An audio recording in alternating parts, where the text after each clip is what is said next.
इसी बीच एक बड़ी खबर है। बिहार में पुल हादसों के मामले में भारत 24 की खबर का असर हुआ। ग्रामीण कार्य विभाग ने किए कुछ और बदलाव। पारदर्शिता लाने के लिए किए गए हैं ये बदलाव। विभागों को पुलों के हेल्थ कार्ड बनाने का निर्देश दिया गया। मंत्री अशोक चौधरी ने प्रेस कॉन्फ्रेंस करके इस बात की जानकारी दी है। बिहार में पुल हादसों के मामले में भारत 24 की खबर का बड़ा असर हुआ है। ग्रामीण कार्य विभाग में कुछ बदलाव किए गए हैं। पारदर्शिता लाने के लिए ये बदलाव।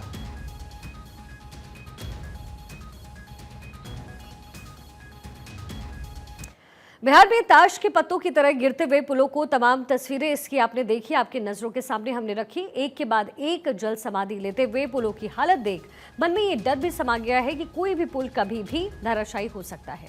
यहां तक कि पुल पर चलने से भी दिल घबराने लगा है। करप्शन की नींव पर लालच का लेखा जोखा ऐसा है कि 15 दिन के अंदर 10 पुल जमींदोज हो गए। यह आंकड़ा अपने आप में हैरत में डालने वाला है और हैरत में डालने वाले इस आंकड़े को भारत 24 ने दुनिया के सामने रखा। तब जाकर के जिम्मेदार अधिकारियों की आंख खुली और अब मामले को ध्यान में रखते हुए विभाग में बदलाव की तैयारी की जा रही है। अब ग्रामीण कार्य विभाग में पारदर्शिता लाने के लिए कुछ और बदलाव किए गए हैं। मंत्रिमंडल की निगरानी में विभाग से जांच करने का फैसला लिया गया। पारदर्शिता को दिखाने के लिए ये जांच मंत्रिमंडल निगरानी विभाग से करवाई जाएगी। इसके साथ ही राज्य के अंदर पुलों के हेल्थ कार्ड बनाने का निर्देश भी है। वहीं ग्रामीण कार्य विभाग में टेंडर की प्रक्रिया पूरी तरीके से ऑनलाइन होगी। इससे पहले 70% टेंडर ऑनलाइन होते थे और 30% ऑफलाइन टेंडर थे।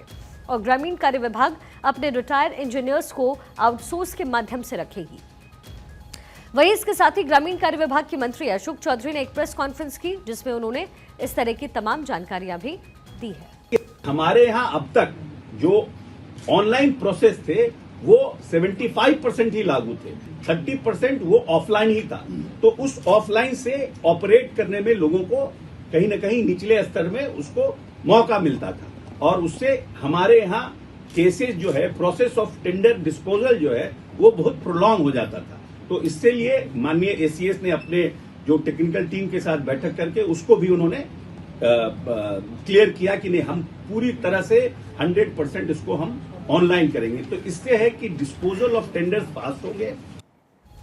वहीं इस दौरान उन्होंने बिहार में नेता प्रतिपक्ष तेजस्वी यादव पर भी जमकर निशाना साधा। तेजस्वी यादव पर तंज कसते हुए उन्होंने कहा कि तेजस्वी को पुल और पुलिया में अंतर ही नहीं पता, इसलिए वो पुल और पुलिया को एक ही श्रेणी में गिन रहे हैं। वहीं उन्होंने दावा किया है कि नीतीश कुमार के कार्यकाल में 2 लाख से ज्यादा पुल बिहार में बनाए गए। साथ ही सवाल उठाया कि तेजस्वी जब खुद मंत्री थे तब उन्होंने इन पुलों की जांच आखिर क्यों नहीं करवाई।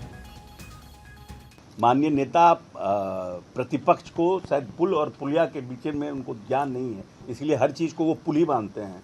पुल का स्ट्रेंथ क्या होता है, क्योंकि टेक्निकल मंत्री रहे हैं, उनको जानकारी होना पुल और पुलिया में फ़र्क है कि 15-20 वर्ष में इस विभाग ने पहली बार किसी कार्य के मंत्रिमंडल निगरानी को दिया। ये मैसेज हम देना चाहते हैं कि now we need to have business. हम काम करना चाहते हैं। Nobody is going to get spared. अगर कोई गलत काम करेगा, कोई काम करके इन्फ्लुएंस करने का कोशिश करेगा, वो यहाँ चलने वाला नहीं।